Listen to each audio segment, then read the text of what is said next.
So we're creators. And with that, we're co-creators with our Creator. And with that, you all are creators and co-creators with us to make this conference what we want it to be. Is that correct? Yes. Now you might be thinking, okay, DaRayl, if that's your name, we saw like 5 minutes of it, so yeah, that's probably his name because they ran it for like 5 minutes. I was like, who's that guy they're talking about? I was like, wow, that's some cool stuff. But you might be thinking, okay, DaRayl, aren't you going to flip through the slides of your PowerPoint? That's not as important. Let me tell you what's most important. What's most important is what you intentionally decide you're going to get from me as a speaker and every other speaker that comes here. That's what's important. You decide there's a nugget in whatever he says. You decide, you know what, on my way here, those people who are standing on the corner, if I could have a conversation with them, although they're panhandling or begging or whatever you want to call it, but if I could have a conversation with them, I could learn something. Now, what's a simple thing that's very obvious we can learn? You know, there was a gentleman, a business philosopher, Jim Rohn, some of you may have heard of him, but he made a statement that, you know, unfortunately, we don't tell the stories of people who seem to have messed up their lives, or failures as we may call them. But is there anything we can learn from a failure, as we call them, a failure? Yes. One thing you can say is, well, look, you had all of these opportunities in America, you had a good education, tell me how you messed it up. That was supposed to be funny, and you guys are, Okay, so if you're alive, say I'm alive. If you're alert, say I'm alert. If you're awake, say I'm awake. And if you are excited about your life, say I'm enthusiastic. Now we'll do that as many times as you all nod off and go to sleep. Okay, nobody's going to sleep. So that's what we're here to do. You can learn something from any interaction, any person that you have a conversation with. And we're going to talk about that before I even get into these slides.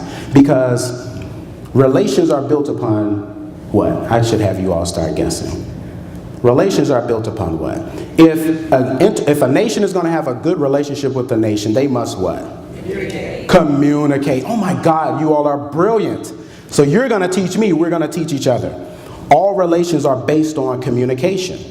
And so one of the most effective skills that we can hone to create what we want in our lives and in the lives of our family and the lives of our lineage, our legacy, is what? Effective communication.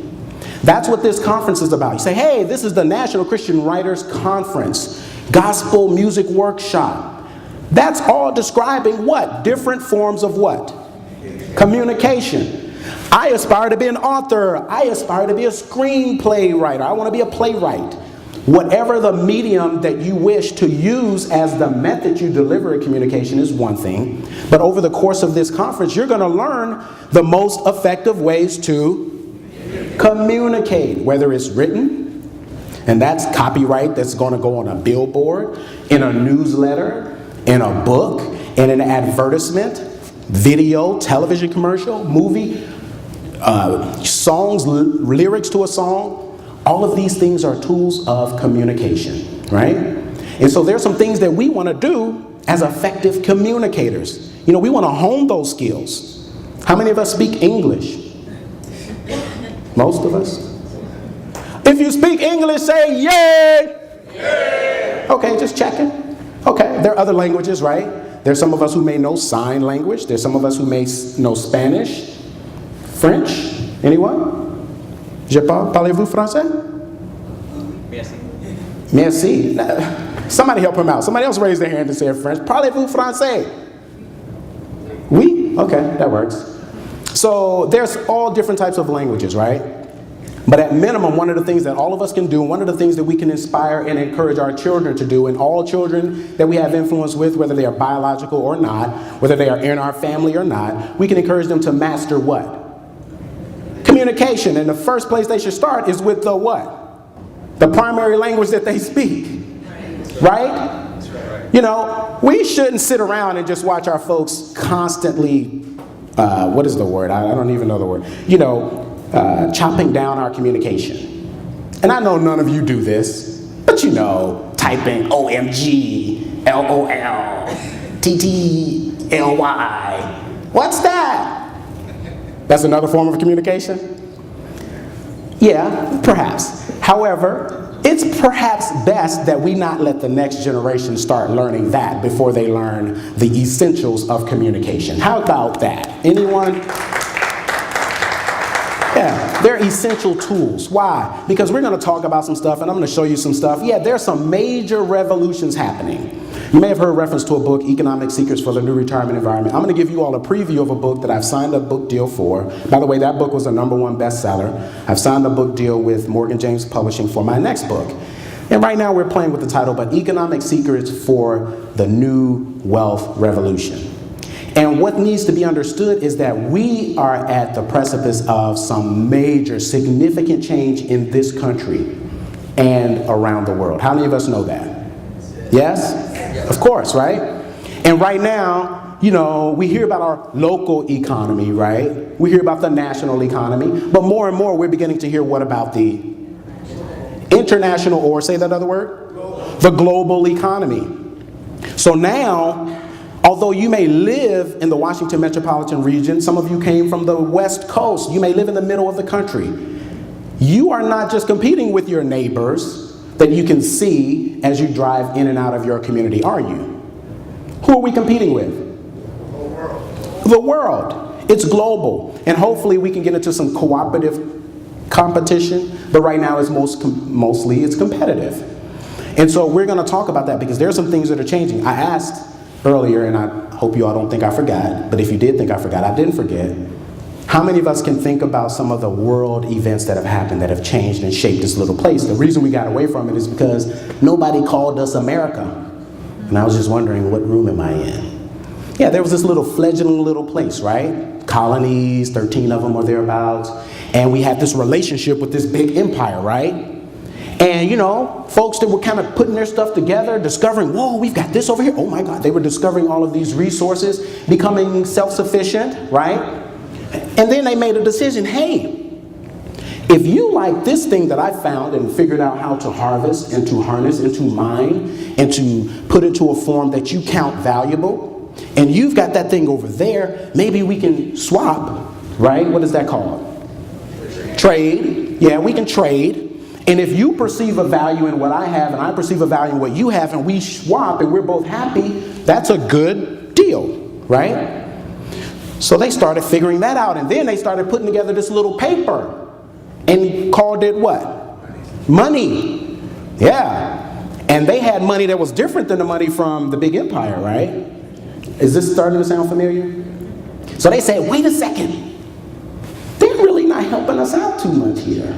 We've got our own money. We've got our own system of trade. This is kind of good. We've got our own thing. Let's just let them know, hey, thanks. We appreciate everything. You guys really aren't sending us any resources. We're not asking you for anything. So that little thing that you're calling taxes, hey, we can just kind of cut that off. Because, you know, we're doing our thing. You're really not helping us. We're not asking you for anything. No need to do the tax thing anymore. What was the response to that? We don't think so. We're going to keep the tax thing going. They said, well, we don't understand why, right? And then this group of folks got in a room, sort of like this. How many of them was it? Anybody remember that number? The number that went to the gallows. They signed this thing called a Declaration of Independence. Does this sound familiar? Anybody know that number? Because if you know that number, this young man right here has a crisp $100 bill that he's going to hand you. Anybody know that number? I helped you out. Nobody knows that number. Say it again. 100? That's a good guess. 56. I'm going to start writing on the board before we start flipping these slides. And I'm running out of time. But are you all alive? If you're alive, say I'm alive. Alive. If you're alert, say I'm alert. Alert. I'm awake. Awake. I'm enthusiastic. Yes. Great. So we're going to pack some serious stuff in these next few minutes. Are you all ready for that? Okay. There were 56 men, and they represented women because they couldn't have done it without the women. I'm going to bring this out, I think. Hopefully we won't break anything, most especially me. 56. What did they do? They pledged their fortunes, their lives. They were considered, the activity was considered what? Treasonous, right? So if they were unsuccessful, they were going to the gallows and they were going to be hung, right? but they were fighting for something that they felt was worth it. They had all kinds of differences. You know, history records some of them, they say, drank too much. Some of them held slaves. Some of them were perhaps promiscuous. Different things. They all had, some of them had illegitimate children. This is history. I'm not saying this. I wasn't there. I just read it. I'm just saying what they said. Don't be upset with me. I'm just saying what they said. But on this common point, they were able to come together. 56. How many people are in the world today? Say the number again? 7 billion people. How many in America? Approximately 300 million. Let me give you another number. Now you all just have to bear with me. This is scientific, okay? I'm just being scientific. Everyone here is an adult. For you to survive, when your mom and dad got together, there was some dynamics that happened biologically and scientifically, right? Okay, the birds and the bees, blah, blah, blah. Right, so the birds and the bees happened, and dad sent what? 400 million what? To mom to meet up with an egg. Sperm, 400 million. Why is that important? You are the survivor of 400 million sperm, seeking the opportunity at life for one fertile egg. You follow me? You were chosen out of 400 million to be here today, right now, in this era, this eon, this generation of time. Do you think that was happenstance? Or is that for a purpose? For a purpose. Because you were created to be a creator. So the question I go back to at the beginning is the blank pages. What are you going to write on the pages of, what do we call it? History, right? You can say her story, your story. What's going to be your story? That's what this is about. I'm going to give you some practical tools, but it's all about we have the opportunity. If 56 made a commitment enough to inspire 13 colonies to resist an empire that had been around for hundreds of years, we still aren't 300 years old. And now there are 300 million that are guiding essentially the destiny for so many of this 7 billion. So why can't a few of us, if 56 could change history in the course that they did, you survived 400 million to get here, I would argue that you can make a significant difference. In fact, in history, it's never been a really big number. It's always been a few. So no matter if you work for a production company, you're an entrepreneur, small business owner, you work for a major corporation, you're in entertainment, you're in finance, you're in government, you're a creator, you're an influencer, you're a center of influence. And so I charge you to leave here today with all of the knowledge that you gained to apply it to make a difference for the better. How many of us can accept that assignment? Yes? Great.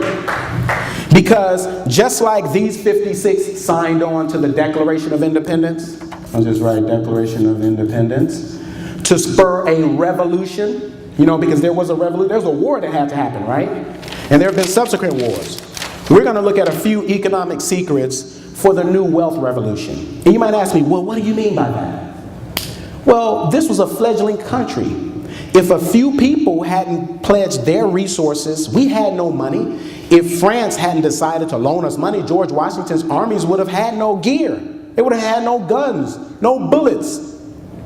But it was because there were people who would put up their personal credit to make that happen. And I won't go through the list of those. You might study those on your own time. But you do follow me, right? Now, this country and this world is in the process of a new revolution. We have the agricultural age, right? Then we went to the industrial age, right? And then there's the digital age. Well, we're moving beyond that because there's so many new platforms, so many mediums that we're going to be discussing while we're here today.